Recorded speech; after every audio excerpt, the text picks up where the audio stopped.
यो देशमा भ्रष्टाचार कहीँबाट हुन्छ भने त्यो बालुवाटारबाट हुन्छ, सिंहदरबार हुन्छ। हेमराजी, तपाईँले जस्तो अहिलेको देशका प्रधानमन्त्रीलाई दलाल, तपाईँको चाहिँ तस्कर भन्नुहुन्छ नि, देशको प्राइम मिनिस्टर तपाईँको पनि प्रधानमन्त्री हुन् नि? मेरो होइन। किन होइन? तपाईँ यो देशको नागरिक त नेपाल काण्ड पार्टीको उहाँ तपाईँ देशको नागरिक त हुन्। देशको नागरिक हुँ, तर भ्रष्टाचारीलाई मेरो देशको प्रधानमन्त्री स्वीकार्नुपर्छ भनेर नेपालको संविधानमा लेखेको छैन। नेपालको संविधान 2072 मा प्रष्ट रूपमा नागरिकका कर्तव्य उल्लेख गरेको छ। प्रत्यक्ष निर्वाचित कार्यकारी राष्ट्रपतिको पक्षमा छु। त्यो च्यालेन्ज दिएँ मैले केपी ओलीलाई, त्यो च्यालेन्ज दिएँ मैले पुष्पकमल दाहाललाई। तपाईँले केपी ओलीलाई यसरी एउटा देशको सिङ्गो प्रधानमन्त्रीले च्यालेन्ज गरिराख्नु भएको छ, चोर हो, तस्कर हो, फटाहो भनिराख्नु भएको छ। ट्रान्सप्यारेन्सी इन्टरनेसनल भनेर थाहा छ तपाईँलाई? त्यसको रिपोर्ट हेर्नु भएन? 2 दिन अगाडि प्रकाशन गरेको। एसियामा नम्बर 1 प्रथम भए गडकरी। हामीसँग हिँड्ने सपना बहिनी थिइन्, एकजना बहिनी छन्।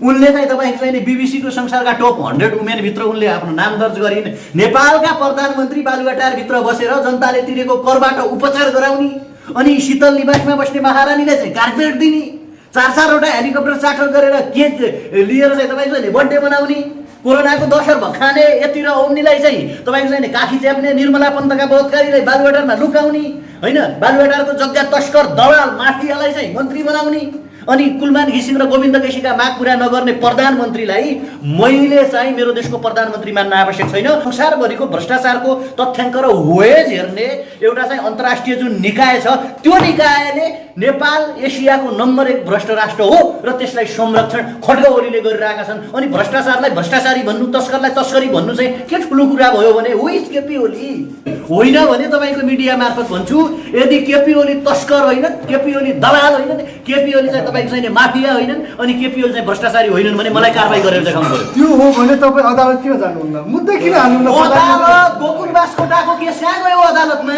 मुद्दा किन हाल्नुहुन्न? तपाईँको चाहिँ नि ल तपाईँलाई म भन्दैछु मुद्दा किन नहाल्ने भन्दाखेरि प्रधानमन्त्री तस्कर हुन्, दलाल प्रधानमन्त्री गोकुल बास्कोटाले 70 करोड भ्रष्टाचार गरेको अडियो सार्वजनिक भयो, अख्तियारमा मुद्दा हाल्यो। कहाँ गयो त्यो मुद्दा? अख्तियार दुरुपयोग अनुसन्धान आयोगको आयुक्तको। यो देशमा अदालत बिक्री हुन्छ, यो देशमा अख्तियार बिक्री भइरहेको छ, यो देशमा चाहिँ संवैधानिक आयोगहरूका प्रमुख पार्टीको नियुक्ति हुन्छन्, खड्ग ओलीका मान्छेहरू नियुक्ति हुन्छन् भने अनि तपाईँ त्यही अदालतको ढोका ढकढक्याउनु मलाई भन्नुहुन्छ? स्वतन्त्र छैन।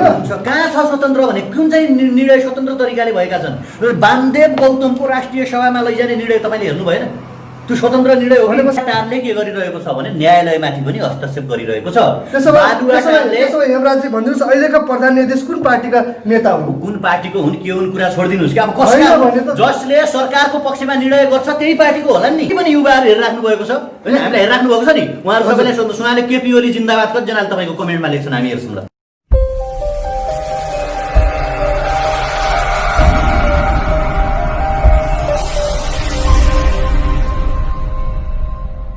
दर्शकबिन नमस्कार, म सन्तोष शान्त। यहाँले यतिखेर हेर्दै हुनुहुन्छ देउपुरी टुडे युट्युब च्यानलमा यहाँलाई हार्दिक स्वागत छ।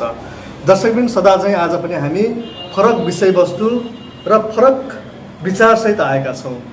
पछिल्लो समय देशमा राजनीति तरलता छ, नेकपाभित्र एक खालको गुटगत राजनीति अवस्था भइरहेको छ, पार्टी फुटको चरणमा छ। पार्टीभित्रका कुराहरू अहिले जताततै छताछुल्ला छ भने एकातिर राजतन्त्र राजावादीहरू सल्बलाइरहेको अवस्थामा छ, ठाउँ ठाउँमा नारा जुलुसहरू निस्किरहेको हामी देखिरहेका छौँ भने काङ्ग्रेस पनि एकातिर अस्थिरता छाइरहेको अवस्थामा अहिले देश दौडाहामा निस्किनुभएका सबैका युवाका, नेपाली युवाका ढुकढुकी सामाजिक अभियन्ता विद्यार्थी हेमराज थापा आज देश दौडाहाका क्रममा दाङ प्युठान हुँदै यतिखेर लुम्बिनी प्रदेशको राजधानी भालुवा आइपुग्नु भएको छ। आज हामी उहाँसँग कुरा गर्न गइरहेका छौँ समसामयिक राजनीतिक विषयमा। सर्वप्रथम म हेमराजजीलाई स्वागत गर्न चाहन्छु, हार्दिक स्वागत छ यहाँलाई। धन्यवाद, नमस्कार।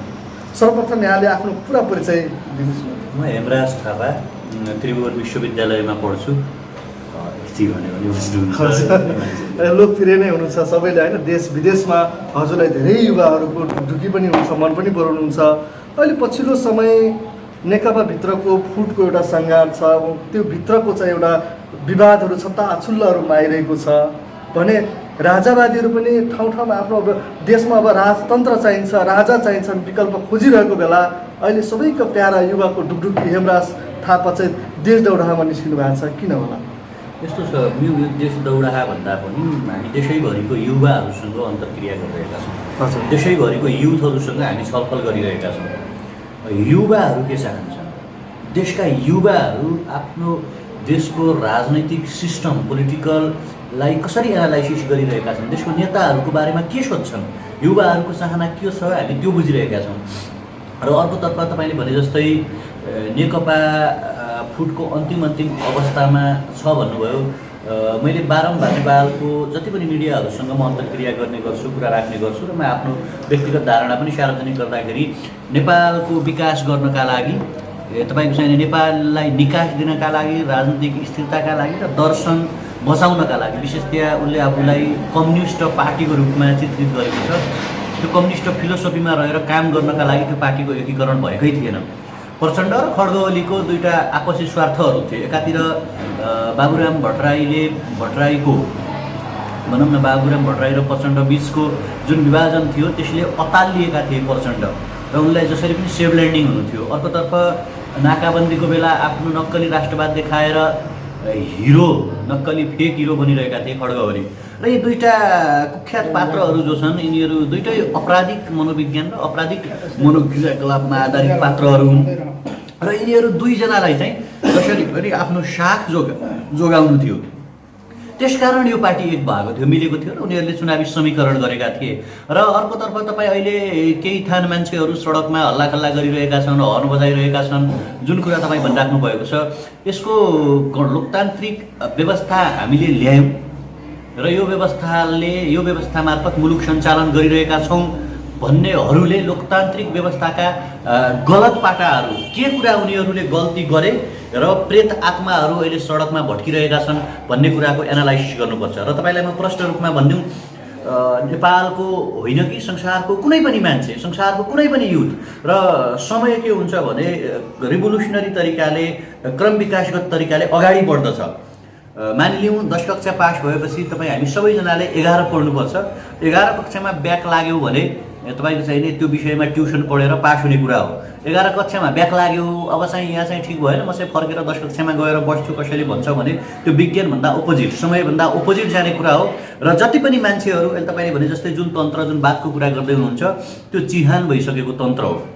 त्यसको कहानी, त्यसको च्याप्टर, त्यो फिल्मको पाटोको अन्त्य भइसकेको हो र त्यसलाई चाहिँ रिपिट गर्न नेपालको कुनै पनि युवा, नेपालको कुनै पनि नागरिक अब लाग्ने छैनन्।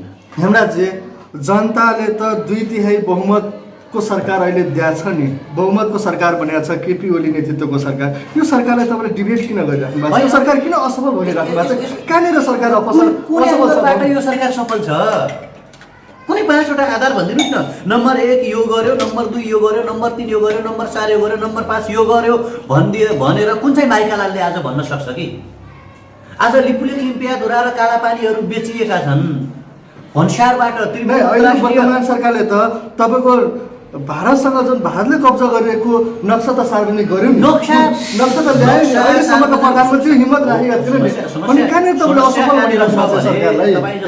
कर्मी र नेपालको नागरिकले बुझ्नुपर्ने कुरा के हो भने नि, जुन नक्सा सार्वजनिक गर्यो नि, त्यो नक्सा तपाईँको चाहिने देखाउने दाँत थियो कि चपाउने दाँत थियो हात्तीको जस्तो भन्ने कुरा अन्डरस्ट्यान्डिङ गर्न आवश्यक छ। तपाईँ राष्ट्रवादको कुरा गर्नुहुन्छ भने हिटलर जो छन्, हिटलर यो संसारको आफ्नो जमानामा, आफ्नो पालामा आफूलाई उन्नत राष्ट्रवादी ठान्थे र हिटलरको चुङ्गुलमा जर्मनीका जनताहरू नराम्रोसँग फँसेका थिए कि। तर कालान्तरमा हिटलरको राष्ट्रवादको धजिया जसरी उड्यो, खड्ग ओलीको फेकिज्मको अथवा खड्ग ओलीको नक्कली राष्ट्रवाद जुन छ त्यसको तपाईँको चाहिँ मुकुण्ड उत्रिसकेको छ। जस्तो उनले के गरे भने तत्कालीन समयमा पहिलो पटक प्रधानमन्त्री हुने बेला जुन नाकाबन्दी जो भारतले गर्यो त्यतिखेरको अडान त्यो नक्कली राष्ट्रवाद हो हेमराज। अनि सक्कली राष्ट्रवाद यदि हुन्थ्यो भने खड्ग ओली कसरी नक्कली हुन् म त तपाईँलाई भन्छु। जस्तो उहाँले के गर्नुभयो भने नाकाबन्दीका बेला पुष्पकमल दाहाल र छविलाल के अरे तपाईँको चाहिँ खड्ग ओली साइकल चलाएका फोटाहरू पनि सार्वजनिक भयो। उहाँले के भन्नुभयो भने हामी कार चढ्दैनौँ, पेट्रोलमा नाकाबन्दी लगाए पनि यो साइकल चढ्छौँ भन्नुभयो। त्यसकै जनमतमा त्यसकै आधारलाई बनाएर त्यसलाई भर्याङ बनाएर मत मागियो र सिंहदरबार र बालुवाटारको शासन सत्ता सम्हाल्न पुगे खड्गौली। र पछि आज आइपुग्दाखेरि लिपुलेख लिम्पियाधुरा र कालापानी हुँदै तिब्बतको मानसरोवर जाने जुन सडक बन्यो त्यो सडक उद्घाटन गरिसकेपछि, राजनाथ सिंहले उद्घाटन गरिसकेपछि नेपालमा हामीले सरको विरोध गऱ्यौँ र त्यति बेला हामीलाई 4-5 दिन ननिष्ठक नेपालको सरकारले गिरफ्तार पनि गरेको थियो। खैर त्यो एउटा पाटो छ। अर्को पाटो संसदबाट 2/3 एकदम सबैले भनौँ न म्याक्सिमम एकाधभन्दा बाहेक सबैले चाहिँ ल ठिक छ लिपुलेख लिम्पियाधुरा र कालापानी सहितको चुच्चे नक्सा राष्ट्रिय निशानी छापमा राख्ने भनेर सार्वजनिक गरिसकेपछि बिस्तारै केही समय भारत र नेपालको सम्बन्धमा चिसोपन आयो भन्ने मेसेजहरू सार्वजनिक भए र पछिल्लो समयमा होइन तपाईँको चाहिने नेपालको नक्सामा लिपुलेख लिम्पियाधुरा कालापानी समेट्नु एउटा पाटो होला, तर लिपुलेख लिम्पियाधुरा र कालापानीमा आज कसको सेना छ यो प्रश्नको उत्तर प्रधानमन्त्रीले दिनुपर्छ कि पर्दैन। नम्बर 2 कुरा नेपालको बिओपी कालापानीभन्दा कति किलोमिटर ओर छ। नम्बर 3 कुरा तपाईँ कान्तिपुर लगायतका ठुला पत्रिकाले अझै कभरेज गरिरहेका छन्। आज लिपुलेख लिम्पियाधुरा र कालापानीमा सामरिक महत्त्वका भवनहरू भारतले निर्माण गरिरहेको छ भनेर भनियो।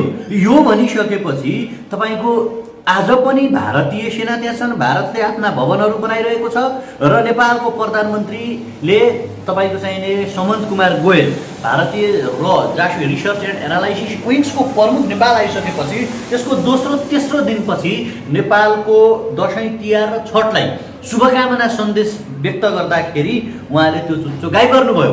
एक अर्को कुरा तपाईँले बुझ्नुपर्ने कुरा के हो भने राष्ट्रियता र वार्ता के हो भन्ने कुरा जान्नुपर्छ। जस्तो चाइना र भारत बीच गलान घाटीमा एउटा वार भयो, त्यहाँ चाहिँ चिनिया सेनाले भारतीय सेनालाई लखेट्यो अथवा कयौँ सेनाहरूको मृत्यु भयो।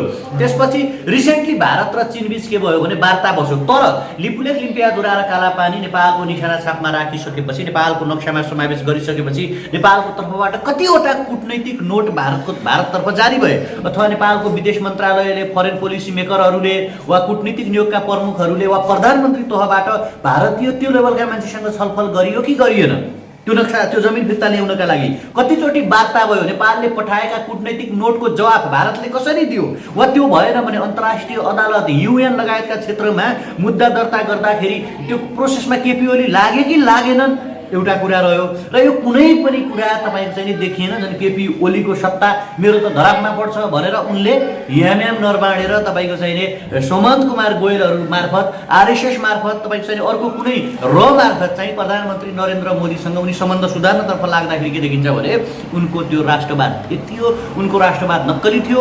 आज पनि नेपालको लिपुलेख लिम्पियाधुरा र कालापानीमा भारतीय सेनाहरूले परेड खेलिरहेको छ। तपाईँमा हामी जो कोही त्यो क्षेत्रमा प्रवेश गर्न जाउँ, हामी कोही पनि प्रवेश गर्न पाउँदैनौँ भने तपाईँले केपी ओलीलाई कसरी राष्ट्रवादी भन्नुहुन्छ? वर्तमान सरकारले भारतसँग पटक पटक वार्ताको लागि चाहिँ छलफल गरिरहेको छ। भारतका विदेश मन्त्रीदेखि लिएर त्यहाँका चाहिँ जिम्मेवारी व्यक्तित्वहरू चाहिँ अहिले नेपाल आइराख्नु भएको छ। मन्त्रीहरूसँग विभिन्न निकायसँग भेटिराख्नु भएको छ। को जिम्मेवारी निकायको प्रमुख आयो भन्नुहोस् त? हजुर, को आयो? भारतका जुन अहिले पछिल्लो समय त्यहाँका विदेश सचिव आए। विदेश सचिव हजुर अस्ति आए। हजुर, अनि विदेश सचिवले भारतको विदेश सचिवले आएर नेपालको प्रधानमन्त्रीको हैसियत र औकात भनेको तपाईँको चाहिँ एमएफ नरभाडे, सुमन्त कुमार गोयल त्यहाँको विदेश सचिव विश्वसँग वार्ता गर्ने हो। तपाईँ र नेपाली जनताले के कुराबाट मुक्त हुन आवश्यक छ भने केपी ओलीको जुन एटिजम जुन छ, केपी ओलीको नक्कली राष्ट्रवादको ह्याङ जुन छ त्यो कुराबाट पहिलो कुरा तपाईँ र हामी उहाँले नक्सा सार्वजनिक गर्नुभयो त्यो उहाँको सस्तो लोकप्रियता हो। नत्र त नेपालको भूमिका फिर्ता आउनु पर्यो नि, वार्ताको वेजहरू क्रिएसन गर्नु पर्यो नि, वार्ता हुनु पर्यो नि, कूटनीतिक नोट जारी गर्नु पर्यो नि, प्रेस कन्फरेन्स गरेर प्रधानमन्त्री कार्यालयबाट प्रेस कन्फरेन्स गरेर यो प्रोसेस यति अगाडि बढ्यो है लिपुलेख लिम्पियाधुरा र कालापानीबाट भारतीय सेना हटाउने प्रोसेस भनेर त्यो नक्सा सार्वजनिक गरेपछि कुनै त्यस्तो किसिमको कूटनीतिक नोट अथवा चाहिँ प्रेस कन्फरेन्स वा कुनै एक्टिभिटिज भएको तपाईँले पाउनुभयो छैन नि। त्यो त्यस्तो गर्ने मान्छेलाई तपाईँको चाहिने जान अझ म त के भनिरहेको छु भने त्यो जनकपुर कुर्तादेखि तपाईँको चाहिने जयनगरसम्म एउटा चन्द्र शमशेरको पालामा रेलवे बनेको छ। त्यो रेलवेमा चाहिँ तपाईँले हाम्रो के अरे यो भारतको रेलमन्त्री पीयूष गोयलले एउटा ट्विट सार्वजनिक गरे रेल ल्याउँदाखेरि कि नेपाललाई हामीले 2टा रेल हस्तान्तरण गरेका छौँ भने त्यसको 2 दिन अगाडि लिपुलेखलिम्पियाधुरा र कालापानीमा भारतले आफ्नो सामरिक महत्त्वका भवनहरू बनाउँदैछ भन्यो क्या। र नेपालको कुनै पनि परराष्ट्र मन्त्रीले, प्रधानमन्त्रीको प्रेस सल्लाहकारले, विदेश मामिला जानकारले, प्रधानमन्त्रीको चाहिँ विदेश विभाग प्रमुखले कसैले पनि त्यसको खण्डन नगर्नुले के देखाउँछ भने यो केपी ओलीको सस्तो रेल, कलकत्तामा चल्ने एउटा पानी जहाज आदिसँग उनले लिपुलेखलिम्पियाधुरा र कालापानी बेचिरहेका छन्। त्यसकारण केपी ओली राष्ट्रघाती हुन्, उन फेकुन् र उन देशद्रोही हुन्। अब जुन अहिले पछिल्लो समय नेकपाभित्र तपाईँको चाहिँ प्रचण्ड र केपी ओली बिचको जुन विवाद चाहिँ छताछुल्ल बाहिर आएको छ, यसलाई हेमराजजीले कसरी लिनुभएको छ? यस्तो छ हेर्नुहोस्, मैले उनीहरूलाई कहिल्यै पनि पछिल्लो समयमा जबदेखि हामी बुझ्ने भयौँ, अझ पोलिटिक्समा हामी चाख राख्न थाल्यौँ, संसारको राजनीतिलाई नजिकबाट हामी निहाल्न थाल्यौँ, त्यो बेलादेखि चाहिँ उनीहरूलाई नेता मान्न चाहिँ मैले छोडिसकेँ। उनीहरू लिडर नै होइन, उनीहरू के हुन् भने तपाईँको दलाल हुन् क्या। आज औपचारिक रूपमा सिंहदरबार र बालुवाटार तस्कर, दलाल र माफियाको संरक्षण गर्ने अड्डा बनेको छ। यो देशमा भ्रष्टाचार कहीँबाट हुन्छ भने त्यो बालुवाटारबाट हुन्छ, सिंहदरबार हुन्छ। त्यसकारण खड्ग ओली र छविलाल दाहाल बिचको मनमुटाव चाहिँ तपाईँको कुनै हेमराजजी, तपाईँले जस्तो अहिलेको देशका प्रधानमन्त्रीलाई दलाल, तपाईँको चाहिँ तस्कर भन्नुहुन्छ नि, देशको प्राइम मिनिस्टर तपाईँको पनि प्रधानमन्त्री हुन् नि? मेरो होइन। किन होइन? तपाईँ यो देशको नागरिक त नेपाल काण्ड पार्टीको तपाईँ देशको नागरिक त हुन्। देशको नागरिक हुँ, तर भ्रष्टाचारीलाई मेरो देशको प्रधानमन्त्री स्वीकार्नुपर्छ भनेर नेपालको संविधानमा लेखेको छैन। नेपालको संविधान 2072 मा प्रष्ट रूपमा नागरिकका कर्तव्य उल्लेख गरेको छ। तपाईँले अस्ति मात्र ट्रान्सप्यारेन्सी इन्टरनेसनलको तपाईँ हाम्रो जननिर्वाचित सांसदले चुनिसकेको प्रधानमन्त्रीले हामी किन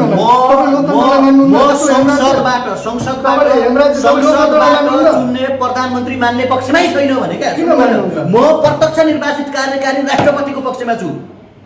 त्यो च्यालेन्ज दिएँ मैले केपी ओलीलाई, त्यो च्यालेन्ज दिएँ मैले पुष्पकमल दाहाललाई। तपाईँले ट्रान्सप्यारेन्सी गएको चुनावमा तपाईँले मतदान गर्नु भएन? म गर्दिनँ। भोटिङ राइट गर्नु गरे होला, तर अब म मान्दिनँ। मैले त्यति बेला नबुझेर गरेँ। गर्नु पनि मतदान त गर्नु पनि मतदान गरियो होला, स्वीकार्नु पनि अब मान्दैनौ नि भने जब हामीले पोलिटिकलको ज्ञान राख्यौँ, मतदान गरेर तपाईँले स्वीकार्नु पनि गरियो। मैले केपीओलीलाई भोट हालेन, मैले केपीओलीलाई भोट पनि हाले होइन।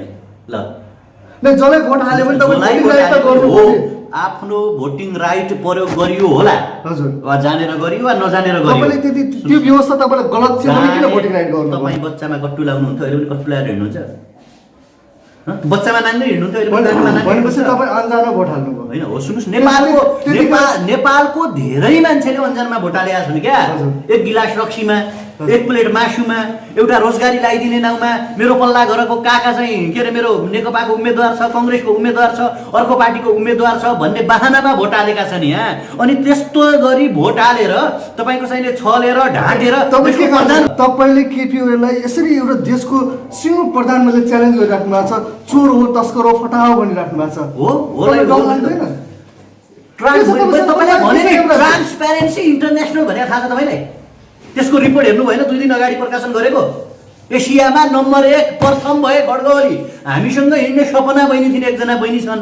उनले चाहिँ तपाईँको चाहिँ बीबीसीको संसारका टप 100 वुमेनभित्र उनले आफ्नो नाम दर्ज गरिन्। नेपालका प्रधानमन्त्री बालुवाटारभित्र बसेर जनताले तिरेको करबाट उपचार गराउने, अनि शीतल निवासमा बस्ने महारानीले चाहिँ कार्पेट दिने, 4-4वटा हेलिकप्टर चार्टर गरेर केक लिएर चाहिँ तपाईँको चाहिँ बर्थडे बनाउने, कोरोनाको दशर भखाने यति र ओम्नीलाई चाहिँ तपाईँको चाहिँ काखी च्याप्ने, निर्मला पन्तका बलात्कारीलाई बालुवाटारमा लुकाउने होइन, बालुवाटारको जग्गा तस्कर दलाल माफियालाई चाहिँ मन्त्री बनाउने, अनि कुलमान घिसिङ र गोविन्द केसीका माग पुरा नगर्ने प्रधानमन्त्रीलाई मैले चाहिँ मेरो देशको प्रधानमन्त्री मान्न आवश्यक छैन। नम्बर अर्को कुरा के हो भने ट्रान्सप्यारेन्सी इन्टरनेसनल, यो मैले भने होइन नि त, यो त संसारभरिको भ्रष्टाचारको तथ्याङ्क र वेज हेर्ने एउटा चाहिँ अन्तर्राष्ट्रिय जुन निकाय छ, त्यो निकायले नेपाल एसियाको नम्बर 1 भ्रष्ट राष्ट्र हो र त्यसलाई संरक्षण खड्ग ओलीले गरिरहेका छन्। अनि भ्रष्टाचारलाई भ्रष्टाचारी भन्नु, तस्करलाई तस्करी भन्नु चाहिँ के ठुलो कुरा भयो भने हो केपी ओली। तपाईँले र मैले मत हालेर चुनाएको प्रतिनिधि हुन् क्या केपी ओली भने? बुझ्नुभयो नि? होइन भने तपाईँको मिडिया मार्फत भन्छु, यदि केपी ओली तस्कर होइनन्, केपी ओली दलाल होइनन्, केपी ओली चाहिँ तपाईँको चाहिँ माफिया होइनन्, अनि केपी ओली चाहिँ भ्रष्टाचारी होइनन् भने मलाई कारबाही गरेर देखाउनु पर्यो। त्यो हो भने तपाईँ अदालत किन जानुहुन्न? मुद्दा किन हाल्नुहुन्न? अदालत गोकुल बास्कोटाको केस कहाँ गयो अदालतमा? मुद्दा किन हाल्नुहुन्न? तपाईँको चाहिँ नि ल तपाईँलाई म भन्दैछु मुद्दा किन नहाल्ने भन्दाखेरि प्रधानमन्त्री तस्कर दलाल पठाउनु ए बाबा सुन्नुस् न, गोकुल बास्कोटाले 70 करोड भ्रष्टाचार गरेको अडियो सार्वजनिक भयो, अख्तियारमा मुद्दा हाल्यो। कहाँ गयो त्यो मुद्दा? हजुर। अख्तियार दुरुपयोग अनुसन्धान आयोगको आयुक्त को हो? अनि तपाईँलाई म भनिदिन्छु, वामदेव गौतमले बर्दियाबाट हारे। हजुर। हारिसकेपछि उनलाई राष्ट्रिय सभामा लैजाने निर्णय गरियो। अनि केही सामान्य नागरिक नेपालका चर्चित अधिवक्ताहरूले यो निर्णय गलत छ, जनताले तिरेको करबाट तलब भत्ता खाने गरी चुनाव हारेका मान्छेलाई राष्ट्रिय सभामा लिनुहुन्न भनेर सर्वोच्च अदालतमा मुद्दा दायर गरियो। सर्वोच्च अदालतले चाहिँ संवैधानिक इजलासले के फैसला गर्यो भने वामदेव गौतमलाई राष्ट्रिय सभामा लैजानका लागि रोक्नुपर्ने कुनै पनि आदेश जारी गर्नु पर्दैन, लैजाऊ राष्ट्रिय सभामा भन्यो। यो देशमा अदालत बिक्री हुन्छ, यो देशमा अख्तियार बिक्री भइरहेको छ, यो देशमा चाहिँ संवैधानिक आयोगहरूका प्रमुख पार्टीको नियुक्ति हुन्छन्, खड्ग ओलीका मान्छेहरू नियुक्ति हुन्छन् भने अनि तपाईँ त्यही अदालतको ढोका ढकढक्याउन मलाई गर्नुहुन्छ। तपाईँ यो न्यायालय पनि त्यति आरोप लगाइराख्नु भएको छ, न्यायालय स्वतन्त्र छैन। कहाँ छ स्वतन्त्र भने? कुन चाहिँ निर्णय स्वतन्त्र तरिकाले भएका छन्? वामदेव गौतमको राष्ट्रिय सभामा लैजाने निर्णय तपाईँले हेर्नु भएन? त्यो स्वतन्त्र निर्णय हो भनेपछि हाम्रो देशका न्यायाधीशहरू दलका नेता हुन्, एजेन्ट हुन्। तपाईँले भन्नु खोजेको त्यही त हो। बालुवा टारले के गरिरहेको छ भने न्यायालयमाथि पनि हस्तक्षेप गरिरहेको छ।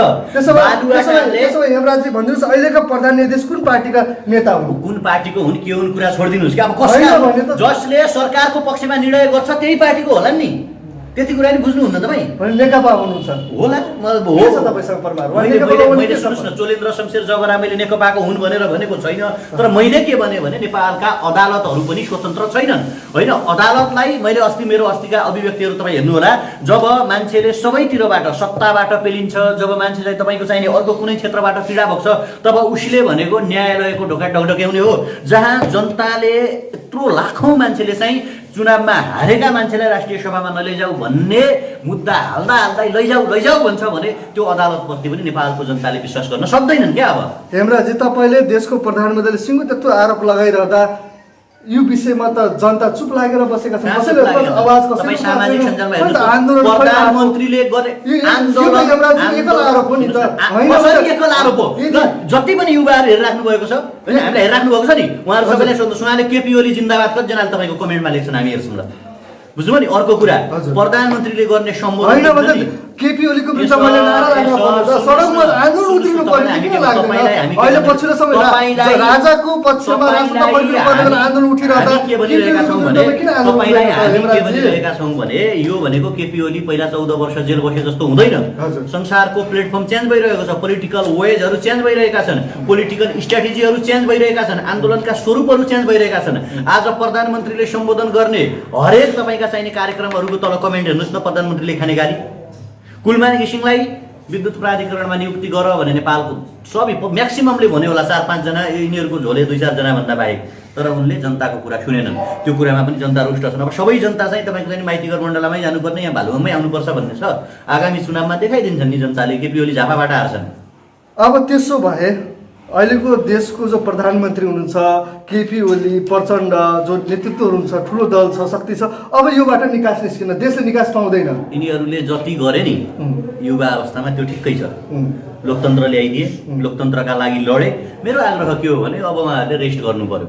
यदि कुनै दिन नेपाली जनताले सिंहदरबार र बालुवाटारबाट फुटेर माइतीघर मण्डलामा ल्याएर कारबाही गर्नुभन्दा पहिला नेपाली जनताले हामी युवाहरूले सत्ता कब्जा गरेर यिनीहरूको भ्रष्टाचार छानबिन गरेर यिनीहरूलाई झुन्ड्याउनुभन्दा पहिला हजुर गल्ती भयो, हामीले देश विकास गर्न सकेनौँ, माफी माग्छौँ, युवाहरूका सपना साकार पार्न सकेनौँ भनेर मजाले घर गएर बस्यो भने हामी यिनीहरूको सजाय माफ गरिदिन्छौँ। होइन भन्यो भने नेपालको युवाले यिनीहरूलाई चाहिँ तपाईँको छैन होस्नी मुबारकको हालतमा पुगाइदिन्छन्। होस्नी मुबारक थाहा छ तपाईँलाई? इजिप्टका ती तपाईँको चाहिने शक्तिशाली राष्ट्रपति जो चाहिँ केपी ओलीको भन्दा खतरनाक जनमत लिएर त्यहाँको चाहिँ राष्ट्रपति बनेका थिए। कालान्तरमा तपाईँको चाहिने विद्रोहको जगबाट चाहिँ इजिप्टको राष्ट्रपति बनेका ती मान्छेको पेटमा भाला घोसेर त्यहाँको जनताले मारे। कर्णेल मोहम्मद गद्दाफीको के हालत भयो? यो संसार जित्न हिँडेका हिटलरको के हालत भयो भने खड्ग ओली र छविलाल दाहाल पुण्यका मुला हुन्। अबको निकास के त? अबको निकास भनेको युवाहरूले राष्ट्रको सेवक बन्नु पर्यो। देशैभरिका युवाहरू जाग्नु पर्यो। यही हो ठ्याक्कै म देशको राष्ट्रपति बन्छु, तपाईँहरू मेरो कार्यकर्ता बन्नुहोस् भन्नुभन्दा पनि देशभरिका जति पनि जिल्ला छन् त्यो जिल्लाका युवाहरूले आफ्नो क्षेत्रमा हुने करप्सनको विरुद्धमा सशक्त आवाज उठाउनु पर्यो। त्यहाँको राजनीतिक सिस्टममाथि हस्तक्षेप गर्नु पर्यो र युवाका पोलिटिकल म्यानिफेस्टोहरू, युवाका पोलिटिकल वेजहरू के हुन् भने अब हामी 77 जिल्लाबाट युवाहरूले देशकै सबै नागरिकहरूले मत हालेर राष्ट्रको कार्यकारी राष्ट्र प्रमुख राष्ट्रपतीय चुनावमा अब चाहिँ देशलाई लैजानुपर्छ त्यो तरिकाले संविधान संशोधन भनेपछि गर्ने गरी हेमराज्यको माग के हो भने प्रत्यक्ष निर्वाचित कार्यकारी प्रधानमन्त्री वा राष्ट्रपति सिधै राष्ट्रपति के प्रधानमन्त्री भन्ने क्या अर्को हजुर शिक्षा स्वास्थ्य र रोजगारी हजुर संसारको समृद्धशाली राष्ट्रमा तपाईँ हेर्नुहुन्छ भने हजुर। यी तिनटै कुरा राज्यको दायित्व पर्छ जस्तो एउटा घर हुन्छ घरमा आमा बुवा हुन्छन् र उनका छोराछोरी हुन्छन् घरका छोराछोरीलाई तपाईँको चाहिने जन्माउने हुर्काउने पढाउने लेखाउने उपचार गराउने योग्य हुँदासम्म आमा बुवाको दायित्व भए जस्तै राज्यका हरेक नागरिकको शिक्षा स्वास्थ्य र रोजगारीको जिम्मा राज्यको हुन्छ त्यो पनि हामी संविधानमा लेख्ने गरी तयारी गर्दैछौँ युवाको सत्ता आउने बित्तिकै र अर्को महत्त्वपूर्ण कुरा राज्यको 1 रुपैयाँ पनि हामी यो अहिलेको अख्तियार जस्तो होइन कि एउटा स्वतन्त्र आयोग जहाँ चाहिँ तपाईँका चाहिने जनताले अख्तियार त्यो किसिमको सम्पत्ति छानबिन आयोगका मान्छे चुन्ने गरी होइन 5-7 जनाको टिम बनाउने गरी एउटा त्यस्तो टिम बनाउने र त्यो टिमले यदि राज्यको 1 रुपैयाँ पनि कसैले खाएको ठहर गर्छ भने त्यस्तो मान्छेलाई मृत्युदण्डको व्यवस्था हुने गरी अबका चाहिँ राजनीतिक लडाइँ हुन्छन् र युवाहरूले चाहिँ सशक्त तरिकाले पोलिटिक्स गरेर नेपालको राजनीतिमा हस्तक्षेप गरेर यो देशलाई चाहिँ समृद्धि र विकासको यात्रामा हेमराज्य तपाईँ देशैभरिका युवाहरूसँग भेटघाट गरिरहँदा उहाँहरूसँग बसिरहँदा अन्तर्क्रिया गरिरहँदा आम युवाहरूको भनाइ के छ माग के छ छोटोमा आम दर्शकलाई यस्तो छ अब देशैभरिका युवाहरूले च्यालेन्ज गरिराख्नु भएको छ हजुर उहाँहरू वाक्क हुनुहुन्छ क्या होइन हामी नेपालमा बस्यौँ हाम्रो आँखाले नेपालको गरिबी पनि देख्यो नेपालको भ्रष्टाचार पनि देख्यो नेपालका नेताहरू पनि देख्यो एक अर्को एङ्गल छ हामी सोसियल मिडिया मार्फत संसार अमेरिका कस्तो छ चाइना कस्तो छ बेलायत कस्तो छ भारत कस्तो छ त्यो बुझ्न थाल्यौँ क्या त्यो देश हामी हेर्न थाल्यौँ र यहाँको चरम गरिबी भ्रष्टाचार अशिक्षा अन्याय तपाईँको चाहिने दलहरूको दादागिरी हानथा पुरै चाहिँ तपाईँको चाहिने डनगिरी देख्न थाल्यौँ कि यो सबै देखिसकेपछि देशभरिका युवाहरू आज के चाहिरहेका छन् भने अब नेपालको अहिलेको चलन चल्तीको बुढा नेताहरू र अहिलेका राजनीतिक पार्टीहरूले समस्याको समाधान गर्न सक्दैनन् अब सत्ता चाहिँ खोज्नुपर्छ र नेता होइन कि राष्ट्रका सेवक बनेर यो देशको समृद्धि र विकास गर्नुपर्छ भन्ने यात्रामा चाहिँ नेपालको हरेक युवा हिँड्ने पक्षमा छन् हजुर अब देशको आवश्यकता र समयको माग के हो के कसरी बुझ्नु भएको छ यो तपाईँ व्यक्तिगत बुझाइ तपाईँलाई यस्तो तपाईँ अब यो कतिपय मान्छेले कयौँ कुराहरू अन्डरस्ट्यान्डिङ गर्नुहुन्न वा गर्नुहुन्छ त्यो मलाई थाहा छैन दर्शनहरू हुन्छ क्या होइन दर्शनले जीवन चल्छ दर्शनले समय चल्छ दर्शनले नै मान्छेको वेजहरू निर्माण हुने हो क्या र तपाईँलाई म यति भनिदिन्छु मैले अघि पनि भने इभोल्युसम तरिकाले अगाडि बढ्ने हो क्रम विकासका आधारमा होइन जस्तो वेस्टर्न फिलोसफीको कुरा गर्नुहुन्छ भने तपाईँ सुरुका दर्शनहरू कस्तो थिए भने पेरेनियलिस्टिक टाइपका थिए स्थायित्ववादी केन्द्रीकृत शासन प्रणाली अथवा तपाईँको चाहिने केन्द्रले जे भन्यो त्यसैभरिका युवाले त्यो मान्नुपर्ने मल्टिपल रियालिजम होइन कि एकल रियालिजम हुन्थ्यो तर आज इराका पोलिटिकल इरा दर्शनहरू कहाँ पुगेका छन् भने तपाईँको चाहिने मोडानिजममा मात्रै सीमित नभएर पोस्ट मोडानिजम नियो मार्क्सिज्म जस्ता दर्शनहरू संसारमा क्रिएसन भएका छन् र यो बेला चाहिँ कोही मान्छे तपाईँको चाहिने म कुनै तन्त्रमा फर्किन्छु म कुनै संस्थामा फर्किन्छु भने त्यसलाई चाहिँ विज्ञान सम्मत मानिन्न त्यो चाहिँ आधुनिक मानिन्न र हामी पोस्ट मोडर्निस्टिक इरामा छौँ संसार पनि पोस्ट मोडर्निस्टिक इरामा छ र आम दर्शकलाई म के भन्न चाहन्छु भने संसारका टप 10 महापुरुषहरू हेर्ने हो भने तपाईँको चाहिने सामान्य परिवारबाट जन्मेका छन् चाहे गान्धीको कुरा होला चाहे मण्डेलाको कुरा होला चाहे मार्टिन लुथर किङको कुरा होला चाहे माओ त्से-तुङको कुरा होला चाहे लेनिनको कुरा होला चाहे चाहिँ तपाईँको चाहिने कार्ल मार्क्सको कुरा होला चाहे एरिस्टोटल सोक्रेटको कुरा होला जसको पनि कुरा होला के नेपालकै मदन भण्डारीदेखि बिपीसम्मको कुरा गर्ने हो भने र संसारभरिका यी शक्तिशाली मान्छेहरूको इतिहासलाई चाहिँ हामीले अध्ययन गर्ने हो भने नागरिक सर्वोच्चता होइन तपाईँको चाहिने लोकतन्त्र अथवा पोस्ट डेमोक्रेसी अझै तपाईँको चाहिने उत्तर किसिमको एकदम लेटेस्ट नयाँ अझै तपाईँको चाहिने एकदम फ्री चाहिँ रिपब्लिक डेमोक्रेसी त्यो टाइपको गणतान्त्रिक व्यवस्था नै संसारका लागि स्वीट व्यवस्था हो त्यो भनेको तपाईँको चाहिने प्रत्यक्ष निर्वाचित कार्यकारी राष्ट्र प्रमुख हुनु हो सिंहदरबार र बालुवाटारको लगाम चाहिँ तपाईँ म हेर्ने दर्शक हामीसँग हुनु पर्यो यदि गलत ट्र्याकमा गयो भने त्यसलाई चाहिँ खिचेर सही ट्र्याकमा हिँडाउने लगाम जनताको हातमा राख्ने यही नै अहिलेको लेटेस्ट दर्शन हो यो नै तपाईँको चाहिने अबको पोलिटिकल वेज हुनेछ अब त्यो कसैले अब त्यो केही चाहिँ सीमित मान्छेले कराउँदै नेतृत्व समग्र युवाले गर्नुपर्छ त्यसको नेतृत्व युवाले गर्छन् युवा विचारले गर्छ युवा पुरानो शक्तिबाट पुरानो सोचबाट देश परिवर्तन र विकास हुन सक्दैन भन्ने कुरा बुझ्यो देखिहाल्यौँ नि भने क्या हामी हेरिहाल्यौँ कि हामीलाई चाहिएको के हो भने रेडिकल चेन्ज हो क्या हाम्रो युवाले नेपालभित्रको मैले अघि पनि भने व्याप्त गरिबी अशिक्षा अन्याय बेरोजगार दलहरूको दादागिरी देखेका छन् भने अर्कोतिर उन्नत लोकतन्त्र अमेरिका चाइना र सठिक समय कोरिया जस्ता अनि गल्फ कन्ट्री होइन खाडी कन्ट्रीहरू जस्ता जो छोटो छोटो अब अमेरिका होइन कि अरू चाइना कोरिया र गल्फ कन्ट्री मलेसिया लगायतका देशहरूले गरेको ऱ्यापिडली विकास पनि त तपाईँ हामीले हाम्रै आँखा अगाडि देखिरहेका छौँ भने हामी त्यो टाइपको विकास खोजिरहेका छौँ र त्यो गर्न सक्ने भनेको युवाहरूले मात्रै हो, बुढाहरूले होइन। उनीहरू राजनीतिक स्वार्थका लागि लडिरहेका छन्, उनीहरूले चेन्ज दिन सक्दैन, चेन्ज दिने भनेको युथहरूले नै हो। अन्त्यमा मैले सोध्न छुटाएकर यहाँले भन्नै पर्ने केही कुरा छ भने? होइन, अब तपाईँले सबै कुरा सोध्नुभयो, राम्रो सोध्नु भएको छ होइन। अब युवाहरूले बुझ्नु पऱ्यो, हेर्नुहोस् जति हामी बोलिरहेका छौँ यो मेरो स्वार्थका लागि, म आफ्नो लागि सोधिराख्नु भएको छैन। हामी जो बोल्छौँ, हामी जतिजना बोलिरहेका छौँ, हामी जसरी बोलिरहेका छौँ यो मुलुकका लागि, यो देशका लागि, यो देशको राष्ट्रियताका लागि, यो देशको समृद्धिका लागि, यो देशको विकासका लागि, तपाईँ हाम्रो सुन्दर सपनाहरूका लागि, तपाईँ हाम्रा इच्छाहरूका लागि यो म मात्रै बोलिरहेको छैन, मेरो सपना बोलिरहेको छ, मेरा बाआमाको सपना, मेरो इच्छा, मेरो चाहना बोलिरहेको छ।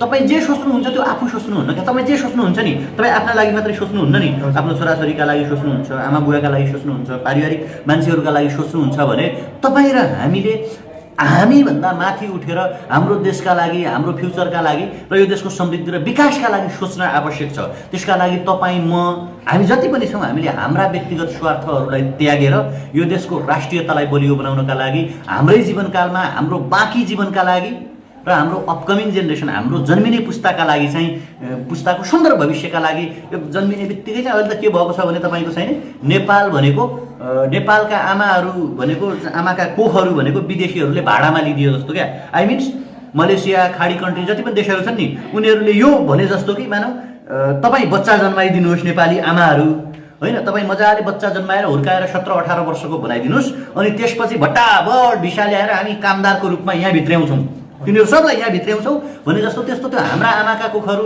सधैँ यो भाडाका लागि, अर्काका कामदार जन्माउनका लागि होइनन् के। हामी हाम्रो देश परिवर्तन गर्न सक्छौँ, हामी हाम्रो देश बनाउन सक्छौँ, हामी हाम्रो देशको माटो सुहाउँदो पोलिटिकल फिलोसफी क्रिएसन गरेर यो देशको भौगोलिक अखण्डता, राष्ट्रियताका लागि, जगन्नाका लागि तपाईँ हामी सबैजनाले हातमा हात, काँधमा काँध मिलाउन आवश्यक छ। व्यक्तिगत स्वार्थहरू त्यागौँ। A wonderful tomorrow is waiting for us, we have a belief छ, एउटा सुन्दर बिहानी हामीलाई पर्खेको छ, त्यो हामीसँग विश्वास छ, हामी सक्छौँ।